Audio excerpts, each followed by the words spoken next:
Λοιπόν, καλημέρα σας. Είμαι η Ρούλα Ζαρκάδα. Είμαι γραμματέας της Ομοσπονδίας Γονέων Αττικής. Ευχαριστούμε πάρα πολύ τους συλλόγους της Αίγινας για την πρόσκληση και η συμμετοχή στη σημερινή εκδήλωση.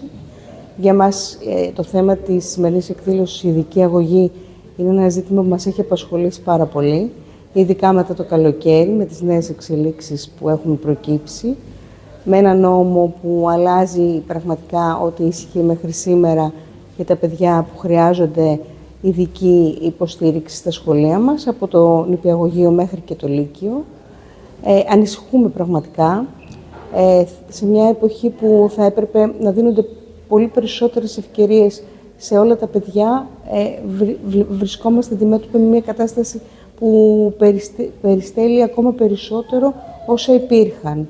Ανησυχούμε για την ανυπαρξία ειδικών δομών, ανησυχούμε για παιδιά που πηγαίνουν στο σχολείο και δεν έχουν την φροντίδα που χρειάζεται, ανησυχούμε για τα σχολεία χωρίς σχολικό νοσηλευτή, για όλες αυτές τις συνθήκες που μένουν πίσω από τις πραγματικές ανάγκες των παιδιών μας.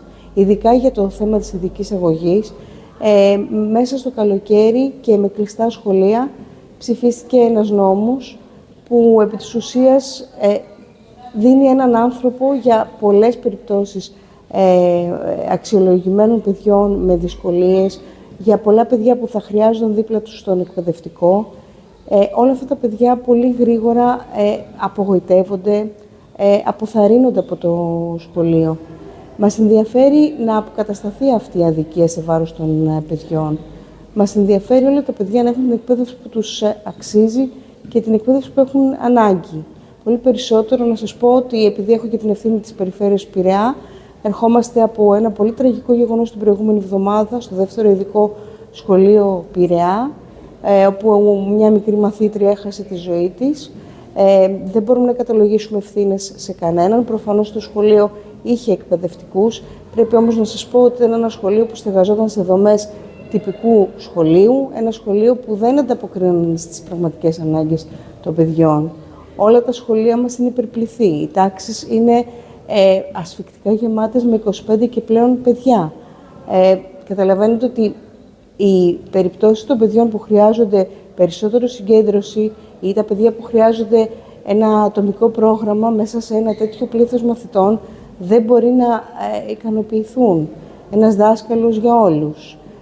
Είναι το μοντέλο του δασκάλου μιας άλλης εποχής. Για όλα αυτά είμαστε εδώ να κουβεντιάσουμε, με γονείς, με εκπαιδευτικούς. Για όλα αυτά είμαστε μπροστά σε κάθε κινητοποίηση και κάθε παρέμβαση που θέλει την λύση των προβλημάτων και αγωνιζόμαστε για ένα σχολείο που θα αντιστοιχεί στο παιδί, στο μαθητή, στο 2025.